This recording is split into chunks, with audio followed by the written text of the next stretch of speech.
마태복음 11장 28절에서 30절까지 말씀을 봉독해 드립니다.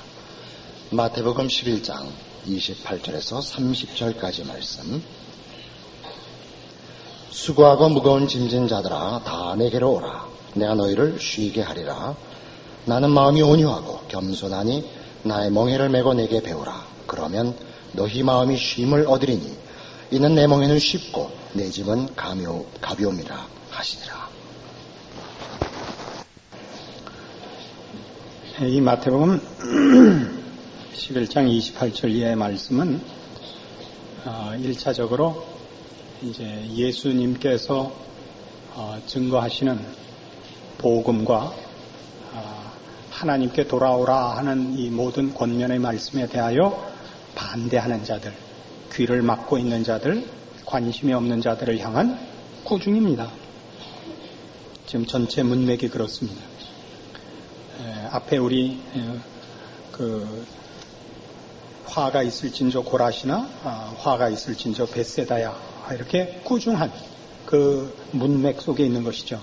그래서 여기서 말하는 수고하고 무거운 짐진 자들은 1차적으로 복음과 하나님 앞으로의 그 회귀를 거부하는 자들, 그래서 자기와 자기의 인생에 대해서 홀로 짐을 지고 애쓰는 자들, 해결할 길이 없는 난제를 홀로 부둥켜 안고 있는 모든 인류를 향한 그 표현입니다. 그러나 성경의 말씀들은 그런 특별한 그 문맥 속에서의 초점과 또 그 초점에 맞는 내용을 갖고 있을 뿐만 아니라 거기서 떼어내어도 인류 모두에게 말하자면 보편적이고 일반적인, 그러니까 훨씬 폭넓은 하나의 진리와 권면을 담고 있기도 한 것입니다. 성경을 해석하는 그 원칙에서는 이것이 굉장히 어려운 기술 중에 하나입니다. 본문에서 어떤 뜻이었는가를 밝히는 것이 가장 기본적이고 중요한 그 작업입니다만은, 그렇게 한 다음에 보면 그 문맥에서만 그 발언을 갖고 있지 않고 성경의 말씀들이 훨씬 더 폭넓은 인생살이의 전반에 걸쳐서 모든 인류를 향하여 더 고급한 내용을 갖고 있는 것을 알게 됩니다. 말하자면 여러분 약 먹을 때 물로 약을 드시지 않습니까? 그때 물은 약을 먹기 위한 보조수단에 불과하지만 사실은 물은 물 자체로 얼마나 귀한 그 사람에게 필요한 것입니까? 그런 개념과 같습니다. 이렇게 장황한 그 앞에 서론을 펼쳐놓느냐면 지금부터 제 말씀드리려는 오늘의 본문의 내용은 문맥 속에서의 내용이 아니고 보다 보편성을 가진 우리 모든 믿는 사람들에게 일반적이고 폭넓은 우리 삶의 가장 중요한 진리가 되는 말씀을 이제부터 본문에서 떼어내서 설교를 하려고 하기 때문에 그렇습니다. 그 두 부분을 이해하지 못하면 성경을 잘못 해석하는 오류가 생길 수 있어서 이 단서를 길게 얘기하는 겁니다. 우선 이렇게 보십시다. 수고하고 무거운 짐진 자들아 다 내게로 오라. 내가 너희를 쉬게 하리라 하셨는데, 수고하고 무거운 짐진 자들은 도대체 누군가 하는 것입니다. 어떻길래, 어떤 형편에 있길래 수고하고 무거운 짐을 진 그런 형편에 처하게 됐느냐 하는 것이죠. 그리고 재미있는 것은 예수님께서 이들에 대하여 약속하신 내가 너희를 쉬게 하리라가 우리의 기대와 조금 다르다는 사실입니다. 뭐냐면 나는 마음이 온유하고 겸손하니 나의 멍에를 메고 내게 배우라. 그러면 너희 마음이 쉼을 얻으리란데, 마음이 쉼을 얻으리랍니다. 수고하고 무거운 짐진 자들을 초대해서 쉬게 하리라 라고 약속을 했기 때문에 우리는 너무 쉽게 우리의 모든 짐을 예수께 가지고 가면 예수님이 대신 져주신다, 해결해 주신다 이렇게 쉽게 생각을 합니다만, 오늘 본문에서 보시다시피 그런 약속은 전혀 없습니다. 뭘 해주기라 해죠? 마음의 쉼을 얻게 해주고 짐 지는 법을 가르쳐 준다고 되어 있지, 짐을 벗어놓으라 내가 대신 져준다도 없고, 물리적으로 모든 형편이 개선된다는 약속이 없습니다. 놀랍지 않습니까?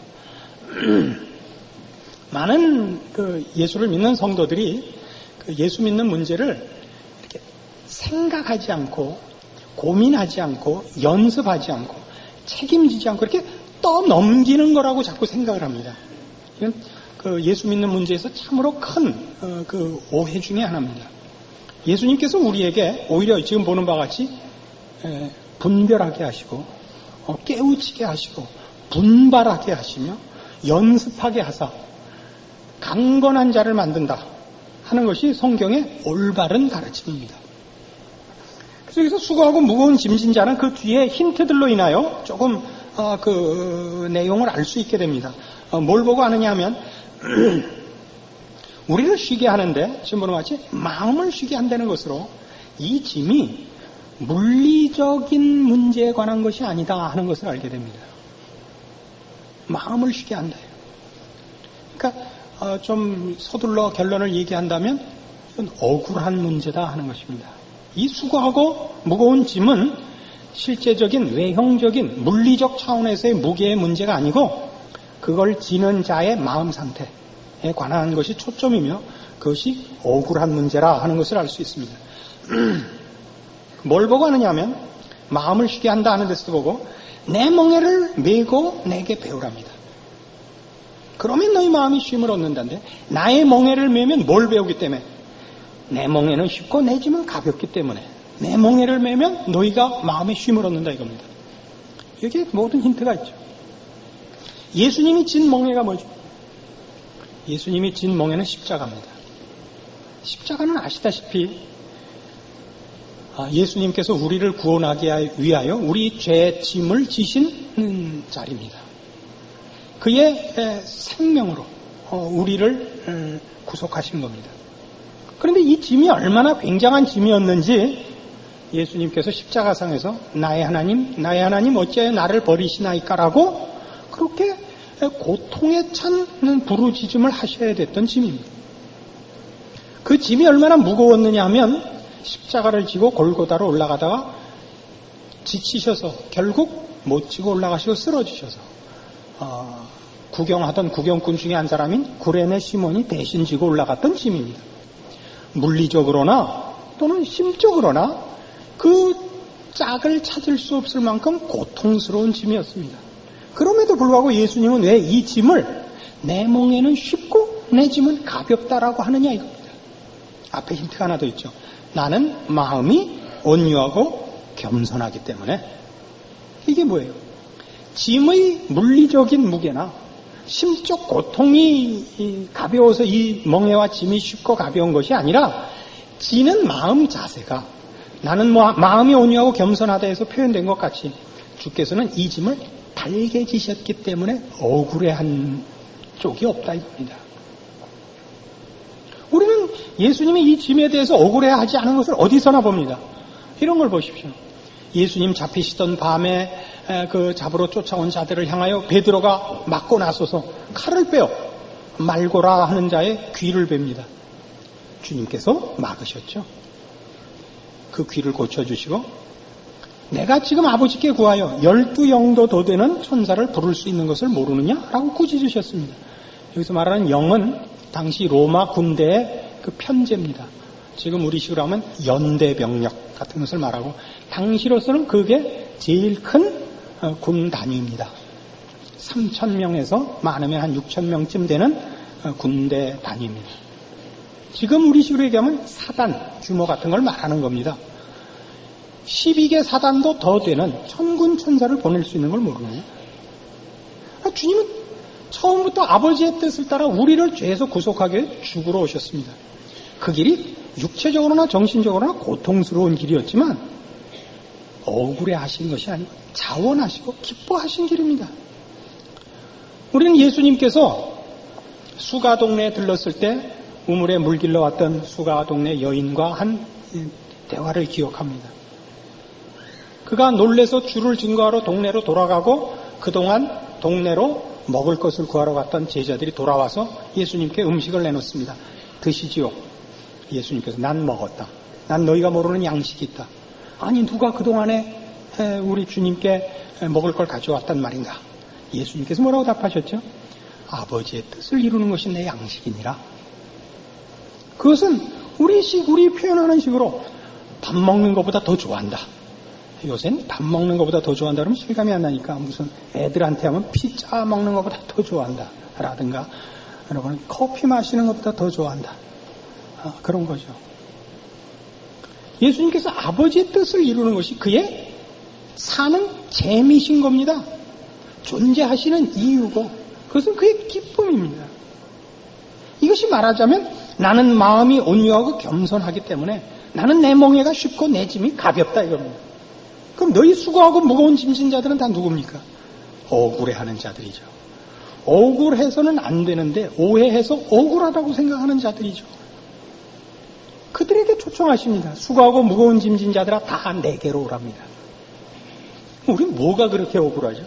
우리 믿는 사람들한테 제일 억울한 게 뭐죠? 예수 믿은 보상이 없다는 겁니다. 이게 최고로 억울한 겁니다. 예수를 믿으면 무슨 남들 같은 돈벼락은 안 맞아도 최소한의 무슨 그 보상은 있을 것 같은데 그게 없단 말이죠.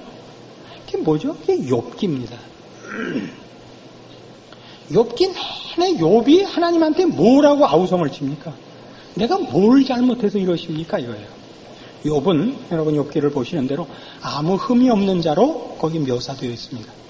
죄를 진 적이 없으며 신앙적 차원에서뿐만 아니라 윤리적으로 도덕적으로 흠이 없는 사람으로 스스로 자신할 만큼 그는 실제로 흠이 없는 사람으로 거기 등장하고 있습니다. 그런데 왜 그 고통을 당하죠? 그는 하루아침에 재산을 다 빼앗기고 또 하루아침에 자녀들을 다 죽임을 당하고 또 하루아침에 몽땅 병이 들어서 안팎으로 고생을 합니다. 그가 고생하고 있다는 소식을 듣고 가장 친한 세 친구가 와서는 계속 뭐라고 약을 올리냐 하면 너 빨리 회개해라 이겁니다. 나 잘못한 거 없다. 야, 네가 잘못한 거 없는데 그럼 벌을 받는단 말이냐? 해갖고 또 아주 속을 뒤집어 놓습니다. 그래서 계속 불평을 하죠. 나중에 불평을 어떻게 하냐면 하나님한테 막 함부로 할 수는 없으니까 말을 요따구로 해요. 난 왜 태어났을까? 난 왜 건강해서 지금까지 살아갖고 이 꼴을 볼까? 응? 내 생일날이 달력에 없었더라면 내가 안 태어났을 거 아니냐? 이렇게 이제 하나님 앞에서 사실은 불평을 하는 거예요. 이렇게까지 해요. 하나님, 나 같은 게 죄 좀 지면 어떻습니까? 영원하신 하나님, 무한하신 하나님, 온전하신 하나님이 나 같은 거 그냥 안 보면 되죠. 나 같은 거 하나가 조금 잘못했는지 모르지만 잘못했다 한들 하나님 이렇게 속을 썩으시고 오셔서 이렇게 괴롭히십니다. 욥기입니다. 결론이 뭐로 나죠? 이 일을 통하여 내가 전에는 하나님을 귀로 듣기만 하였사옵더니 이제는 눈으로 봅니다.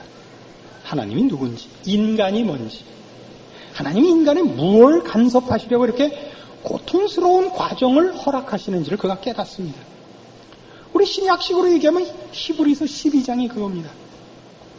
너희가 참음은 징계를 받기 위함이라 이렇게 나와 있습니다. 히브리서는 당시 초대교회에 유대인들이 주를 이룬 어떤 집단인 것 같습니다. 그들은 예수를 믿어서 당시 예수를 메시아로 인정하지 않는 이스라엘은 아직도 그러죠. 그들에게도 동족들에게도 완전히 매장을 당하고 또 이방 세계가 아직 기독교를 인정하지 않을 때니까 당시 주권국인 로마에 의해서도 핍박을 당하는 완전히 안팎으로 고생을 당하고 있습니다. 왜 우리가 진리를 깨우치고 생명 가운데 들어오면 정당한 결정과 하나님 앞에 모든 헌신을 하고 있는데 이렇게 산다는 게 어렵단 말인가? 거기에 대한 답입니다. 너희가 참음은 징계를 받기 위함이라. 징계라는 뜻이 뭐라 그랬죠? 자식 만들기라는 뜻이라 그랬죠. 여러분 영어 성경을 보시면 이게 디시플린이라고 번역되어 있습니다.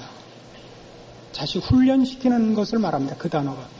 헬라어 그 성경 그 원본에는 파이데이아라고 되어 있어서 파이디온이라는 아이들이라는 뜻의 파생어입니다. 자식 만들기, 직역하면 그런 뜻입니다. 왜 예수 믿는 인생이 고달프냐고요? 믿어서 어떤 기계적인 결과를 얻는 것이 아니라 하나님의 자녀로 훈련받아야 되기 때문에 그렇습니다. 여러분 자식 낳아봐서 알죠? 낳는 게 어려워요? 기르는 게 어려워요? 3살에 죽어서 모른다고요? 기르는 게 어렵죠. 이제 대학 가면 그만인 줄 알았더니 대학 가니까 대학생답게 속속이고, 군대 가면 좀 나한테 군인같이 속속이고, 결혼하면 좀 나한테 결혼한 속을 썩이고, 이제 아주 손주까지 동원해서 지랄을 떨고. 애를 기른다는 게 간단한 문제가 아닙니다. 간섭을 안 할 수가 없죠. 진정한 부모라면. 그게 성경이 하는 얘기입니다. 같은 맥락에서 또 하나의 억울함은 이겁니다. 이런 억울함을 다니면서 보다 근본적인 불평은 뭐냐? 왜 세상이 이 꼴이냐 이거죠. 하나님이 온천한 만물의 주인이시고 우리를 사랑하사 그 아들을 아끼지 아니하고 보내신 분인데 왜 세상에 공의가 시행되지 않는가? 왜 세상은 공평하지가 않은가? 이 제일 화를 낸 기록이 시편 73편이에요. 집에 가서 이것도 보세요. 시편 73편은 그거예요. 왜 악당들이 더 잘 사는가? 왜 사기꾼이 더 잘 사는가?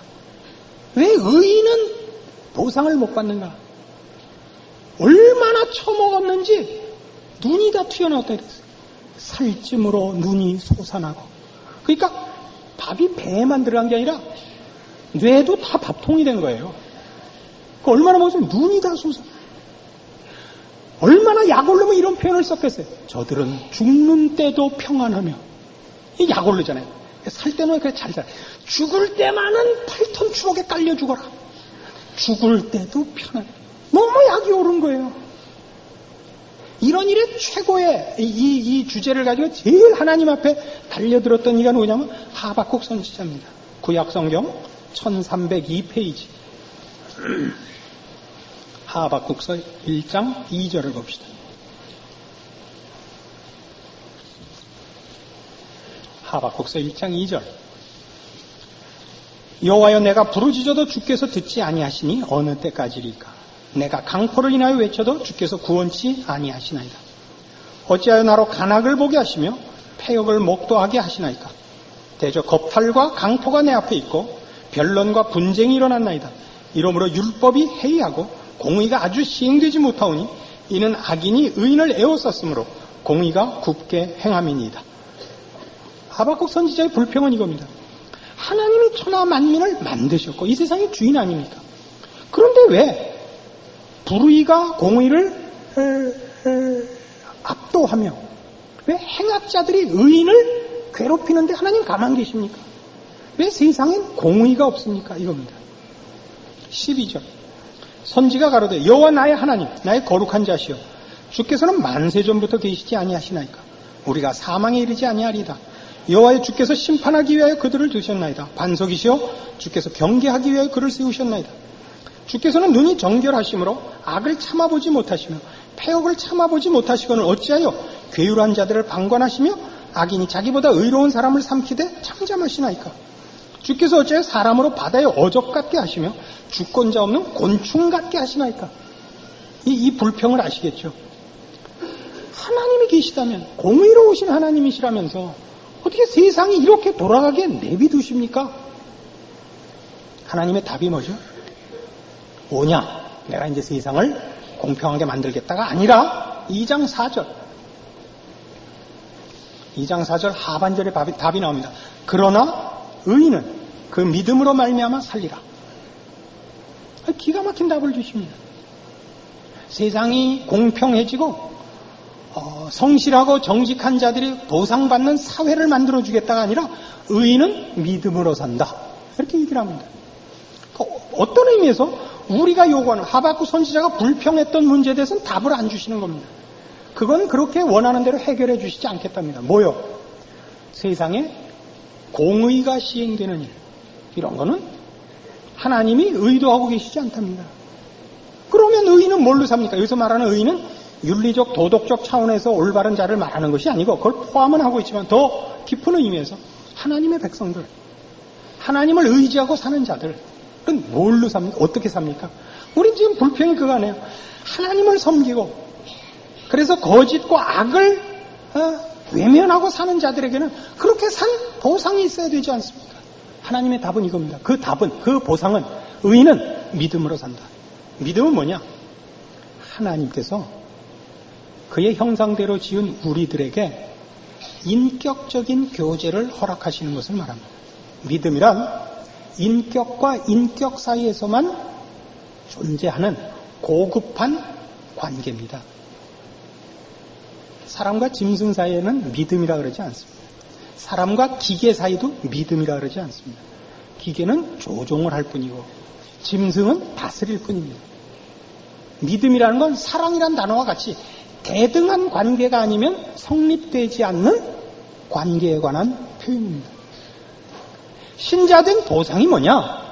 의롭게 살며 성실히 사는 보상이 뭐냐? 하나님이 그의 보상이 되시는 겁니다. 하나님이 그의 보상이 된다는 게 뭐죠? 하나님께 기뻐하심을 입으며 하나님의 즐거워함을 보며 하나님이 우리를 그의 자녀라 인정하시는 이를 존재와 삶의 모든 영역에서 누리는 것입니다. 하박국이 이 답을 알아먹습니다. 여러분, 이 답 알아먹는 게 그렇게 쉽지 않으리라고 생각합니다. 이번 주 수요일부터 그래서 믿음의 본질이라 하는 내용으로 이 믿음에 관한 것을 이제 계획으로는 한 5, 6개월 동안 수요일마다 잘 가르칠 예정입니다. 그래서 하박국이 뒤에 뭐라고 감사를 하냐면 3장 17절 가시면 여러분 잘 아는 하박국 선지자 이런 고백이 나옵니다. 비록 무화과 나무가 무성치 못하며 포도나무에 열매가 없으며 감람나무에 소출이 없으며 밭에 식물이 없으며 우리의 양이 없으며 외양간에 소가 없을지라도 나는 여호와를 인하여 즐거워하며 나의 구원의 하나님을 인하여 기뻐하리로다. 이거 보세요. 신자된 보상은 뭐냐? 하나님 당신이시다 이거예요. 하나님 당신이시다. 우리의 이해를 돕기 위하여 약간 유치한 이해를 듭시다. 옛날 동화를 보면 다 이렇게 됐어요. 어떤 나라에 공주님이 한 분이 있는데 그 나라에 외적이 쳐들어오게 됐어요. 그래서 왕이 이래요. 저 적군을 물리치는 장수에게 내 딸을 주겠다. 그래서 너도나도 그 공주를 차지하기 위하여 나갔다가 다 죽습니다. 그래서 이제 뭐 늘 주인공은 죽으면 안 되니까 마지막에 주인공이 등장을 해서 적군을 물리치고 공주를 얻었다 이거예요. 왕이 물어봐요. 이 나라 반을 줄까? 아니면 공주를 줄까? 공주를 주십시오. 이게 사랑이죠. 공주를 달래는 건 거기서는 무슨 보상이 아니죠. 사랑이죠. 그걸 공주를 얻기 위해 애쓴 모든 것은 그 애쓴 것의 결과로 얻기 위해서가 아니라 공주를 얻으려는 일심이 그를 나가 싸우게 하는 거죠. 그건 물건을 얻는 것과는 다르죠. 그렇죠? 부부의 관계나 부모와 자식의 관계에서 보십시오. 그 상대가 다 무슨 물건적 차원에서의 보상은 아니죠. 깊은 인격과 영적인 관계에서의 어떤 만족과 안타까움과 이런 것이 일어나는 다른 무엇으로는 그 짝을 찾을 수 없는 대상인 것입니다. 하나님은 우리에게 그렇게 찾아오십니다. 우리의 보상이 뭐냐? 예수를 믿은 보상이 뭐냐?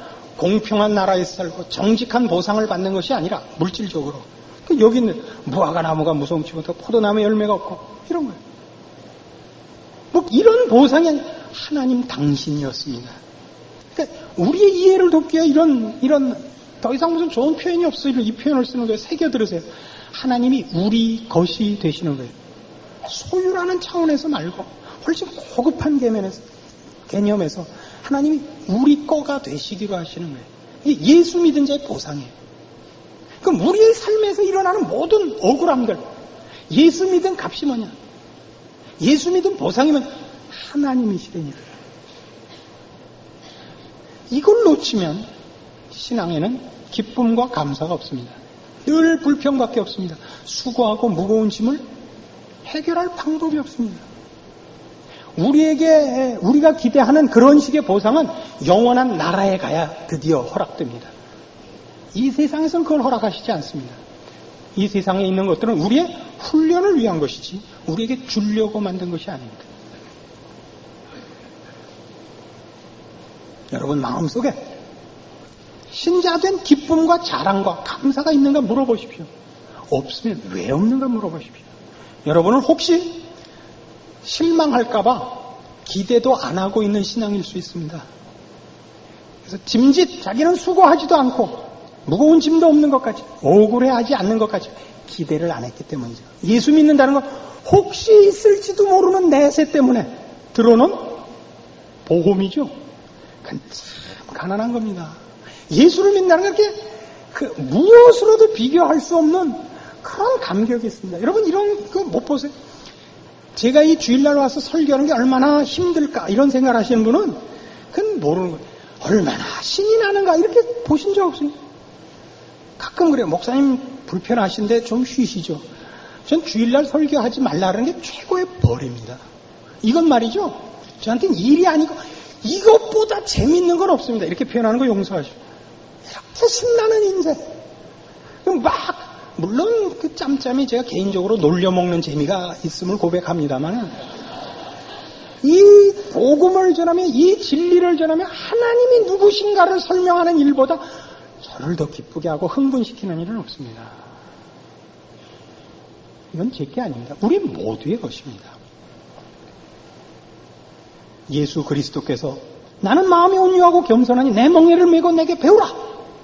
그리하면 너희 마음이 쉼을 얻으리니 이는 내 멍에는 쉽고 내 짐은 가벼움이라.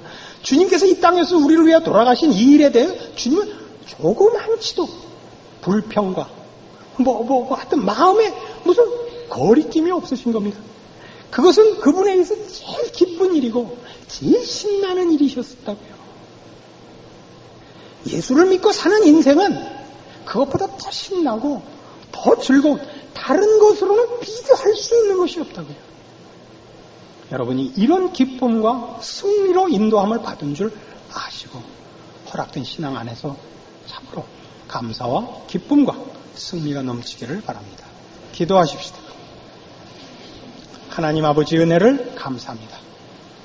우리가 진 짐은 무엇입니까? 그것은 욕심입니다. 그것은 나태를 향한 미련한 요구입니다. 신자된 자랑과 그 기쁨을 빼앗기지 말게 하옵소서.